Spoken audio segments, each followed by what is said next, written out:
नमस्कार फ्रेंड्स, मैं रीमा वर्मा अपने यूट्यूब चैनल मल्टीटास्किंग रीमा पर आप सबका स्वागत करती हूं। और आज मैं आप सबके लिए एक बेटी का छोटा सा शादी का गीत लेकर आई हूं, जो आप सबके सामने प्रस्तुत करना चाहती हूं। और उम्मीद करती हूं कि ये गीत आपको बहुत पसंद आएगा। इस गीत में मैं वो चीज़ों को मेंशन की हूँ जो एक बाप और बेटी के बीच का संवाद होता है। एक पिता अपने बेटी से क्या कहता है, वो किस नाजों से उसको पाला है, उसके बारे में मैंने मेंशन किया है। तो प्लीज़ आप इस गीत को शुरू से लेकर लास्ट तक सुनिए और बीच में स्किप मत कीजिएगा। गीत को आपका बोल तभी पूरा समझ में आएगा जब तक आप गीत को पूरा सुनिएगा। तो चलिए गीत को शुरू करते हैं। मैदा के लोया ऐसन बेटी हो सीता बेटी, काहे माड़वा धैले खाड़।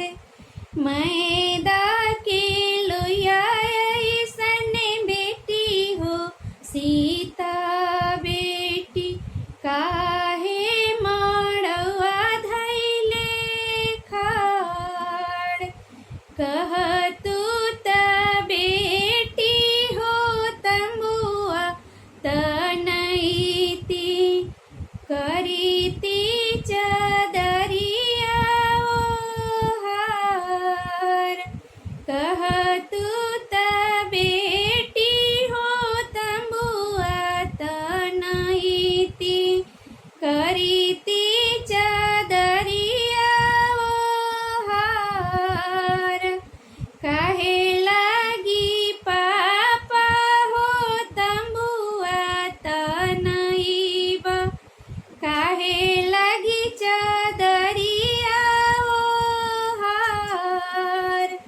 काहे लागी चाचा हो तंबुआ तनैबा, काहे लागी चदरिया ओहार। होते परते पप चिड़ैया एक बोली है, लगबो सुंदर बर के साथ। होते परते चच चिड़ैया एक बोली है, लगबो सुंदर बर के साथ। कटोरवे कटोरवे बेटी दूधवा पियावानी, बबुओं से अधिक दुलार। कटोरवे कटोरवे बेटी दूधवा पिलावानी, बबुओं से अधिक दुलार।